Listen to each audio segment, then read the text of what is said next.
Hello বন্ধুরা, কেমন আছো সবাই? নিশ্চয়ই ভালো আছো। আর একটি নতুন ভিডিও শুভেচ্ছা। সো আজকের ভিডিওটির টপিক হচ্ছে যে ভাই ই রিক্সা অথবা সেভিং মেশিন কীভাবে অ্যাপ্লাই করতে হয় সেটার বিষয়ে আজকের কথাটি এই ভিডিওটি। তো ভিডিওটি লাস্ট পর্যন্ত দেখবেন। ভিডিওটি যদি ভালো লাগে তাহলে লাইক করবেন, শেয়ার করবেন, সাবস্ক্রাইব করবেন। আর কী ধরনের উপর ভিডিও চাও অথবা যে কোনো ডাউটের কারণে যদি কোনো অসুবিধা হয় তাহলে ডিসক্রিপশনে দেওয়া একটি আমার ইনস্টাগ্রাম আইডি দেওয়া আছে, অথবা কমেন্টে তুমি জানাতে পারো কোনো অসুবিধার কারণে। তো আসাম ই রিক্সা অ্যাপ্লাই করার জন্য একটি অ্যাপ্লাই এসছে ই রিক্সা এবং সেভিং মেশিন এটার বিষয়ে। তো সেটার ফাইন্যান্সিয়াল ইয়ার হলো 2023-24। Government of Assam. Application process online. Last date হলো 17 জানুয়ারি 2024।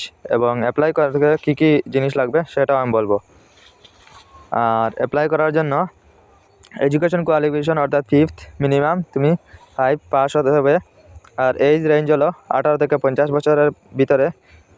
আর অ্যাড্রেস প্রুফ লাগবে। Applicant must provide valid address proof অর্থাৎ ভোটার আইডি অথবা আধার কার্ড। আর ভোটার আইডি কার্ডও লাগবে। অ্যানুয়াল ইনকাম 3 লাখের নিচে লাগবে। আর অ্যানুয়াল ইনকামের জন্য ইনকাম সার্টিফিকেট থাকা জরুরি। ইনকাম সার্টিফিকেট 72,000 দিয়ে জমিনের কাগজ দিয়ে যদি বানাও তাহলে হবে। ইনকাম সার্টিফিকেট যদি অনলাইনে বানাতে চাও 40 টাকা ফিস লাগবে। যদি বানাতে চাও তাহলে আমাকে কমেন্ট করে জানাও, আমি এটার বিষয়ে একটা ভিডিও নিয়ে আসবো। আমি একটি অ্যাপ্লাই করেছি আমার, তো সেটা যদি এসে যায় তাহলে সেটা ডাউনলোড করার বিষয়ে একটি ভিডিও বানাবো। আর যদি ইনকাম সার্টিফিকেট যদি তোমার প্রয়োজন হয় অনলাইনে বানানোর জন্য, যদি আসামের হও অ্যাপ্লাই করার জন্য, তাহলে অনলাইনে অ্যাপ্লাই হয়ে যাবে। আর 40 টাকা ফিস লাগবে, শুধুমাত্র অ্যাপ্লাই হয়ে যাবে। যদি অ্যাপ্লাই করতে তোমার অসুবিধা হয় তাহলে আমার সাথে কন্ট্যাক্ট করতে পারো, আমি পুরা সম্পূর্ণভাবে সাহায্য করব। আর অ্যাপ্লাই করার জন্য আমি ডিসক্রিপশনে লিঙ্ক দিয়ে দেবো, অফিসিয়াল ওয়েবসাইটটির লিঙ্ক। তো অফিসিয়াল ওয়েবসাইটের লিঙ্ক দেওয়ার পর তুমি এই পেজে এসে যাবে। আমি লিঙ্ক যেটা দেবো, এসে যাওয়ার পর এটাতে এই পেজে আসার পর নিচে একটি দেখবেন ক্যান্ডিডেট ফর্ম ফিল আপ, এটার পর ক্লিক করবেন সবার নিচে। এটাতে ক্লিক করবেন। ক্লিক করার পর তুমি কোচিং অর্থাৎ ইউপিএসসি কোচিং যদি করতে চাও তাদের জন্য অ্যাপ্লাই করবা, নাকি সেভিং মেশিনের জন্য অ্যাপ্লাই করবা, বা ই রিক্সা মনে করেন আমি ই রিক্সার ভাবে অ্যাপ্লাই করবো। তারপর একটি পেজ ওপেন হয়ে যাবে, সেটা তোমার মোবাইল দিয়ে অ্যাপ্লাই হয়ে যাবে, কোনো অসুবিধা নেই। এখানে এন্টার ক্যান্ডিডেট নেম, তোমার নামটি লিখে নিবা মাস্ট সুন্দরভাবে, আধার কার্ডে যেরকম দেওয়া আছে। তারপর বাবার নাম দিয়ে দিবা, তার মোবাইল নম্বর একটি ভ্যালিড দিবা অর্থাৎ SMS যাবে। তারপর এটাতে মেল অথবা ফিমেল যে কোনো একটি সিলেক্ট করবেন। তার নিচে তোমার ভিলেজ অথবা টাউন সেটার নাম লিখবেন। তার নিচে পোস্ট অফিস, যে পোস্ট অফিস তোমার আছে সেটা লিখবেন। তারপর পোস্ট অফিস কোড অথবা পিনকোডটি লিখে নেবেন। সরি পুলিশ স্টেশনে তোমার পুলিশ স্টেশন যেটি আছে সেটি লিখবেন। তারপর স্টেট আসামটি সিলেক্ট করবেন, ডিস্ট্রিক্ট সিলেক্ট করবেন এবং ব্লক সিলেক্ট করবেন।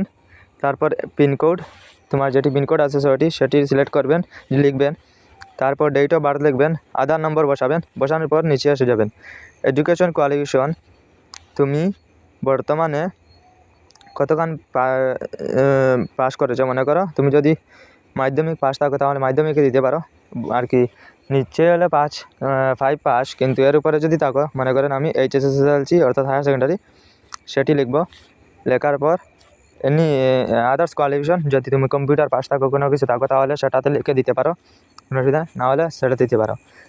তারপর HSLC অর্থাৎ ম্যাট্রিকে তুমি কী মার্ক পেয়েছো। যদি তুমি 5 পাস দেও তাহলে তো একটা অপশন আসবে না। আমি হায়ার সেকেন্ডারি দিয়েছি, এর কারণে ম্যাট্রিকের পার্সেন্টেজটা কোটাচ্ছে, পার্সেন্টেজটা বসিয়ে দিবেন। তার নিচে হায়ার সেকেন্ডারি পার্সেন্টেজটা বসিয়ে দিবেন। দেওয়ার পর তোমার কাস্ট SC সিলেক্ট করবেন। যদি জেনারেল হও তাহলে জেনারেল, MOBC OBC SC, মনে করেন জেনারেল সিলেক্ট করব। সিলেক্ট করার পর কমিউনিটি তুমি মুসলিম নাকি খ্রিস্টান, জৈন, আমি মুসলিম, তাহলে মুসলিম সিলেক্ট করব। তোমার রিলিজিয়ন ইসলাম লিখে নেবেন। তারপর ট্রেনিং এটাতে করে দিবেন। করে দেওয়ার পর আর কিছু দিতে হবে না। তোমার 1 জানুয়ারি 2024 তোমার বয়স কত, অর্থাৎ 1 জানুয়ারিতে তোমার বয়স কত ছিল, মনে করেন 2004 জানুয়ারি মাসে যদি জন্ম হও তুমি, আর 2024 সালের জানুয়ারি মাসের 1 তারিখ কত বছরের পুরা সম্পূর্ণ হিসাব করে মনে করেন তোমার বয়স 14 বছর 6 মাস। তো 14 বছর 6 মাস 1 ডে, 1 দিন অর্থাৎ 1 ডে লিখে দিতে পারে, কোনো অসুবিধা নেই। অ্যানুয়াল ইনকাম মনে করেন তোমার ইনকাম সার্টিফিকেট যা দেওয়া আছে তা দিতে হবে। তারপর এখানে দেখেন ক্যান্ডিডেট ফটো তোমার 100 কেবির নিচে হতে হবে জেপিজি ফরম্যাটের। তারপর ক্যান্ডিডেট সিগনেচার লাগবে 100 কেবির নিচে। তারপর identity proof, voter ID, Aadhaar card, PAN card, any others document যে কোনো একটি দিতে পারো। 500 কেবির নিচে হতে হবে। শুধুমাত্র পিডিএফ, মনে করেন আধার কার্ড দিয়ে দেবা পিডিএফ ফরম্যাটে বানিয়ে। যদি এরকম ডকুমেন্ট তোমার রেডি করতে না পারো তাহলে আমার সাথে কন্ট্যাক্ট করতে পারো, আমি তোমাকে সাহায্য করব, সম্পূর্ণ ডকুমেন্টগুলো রেডি করে আপলোড করে দেবো। কিন্তু সবগুলো কাগজ যেগুলি আছে আপলোড করার সম্পূর্ণ কাগজ রেডি নিয়ে আমার সাথে কন্ট্যাক্ট করো, আমি অ্যাপ্লাই করে দিব।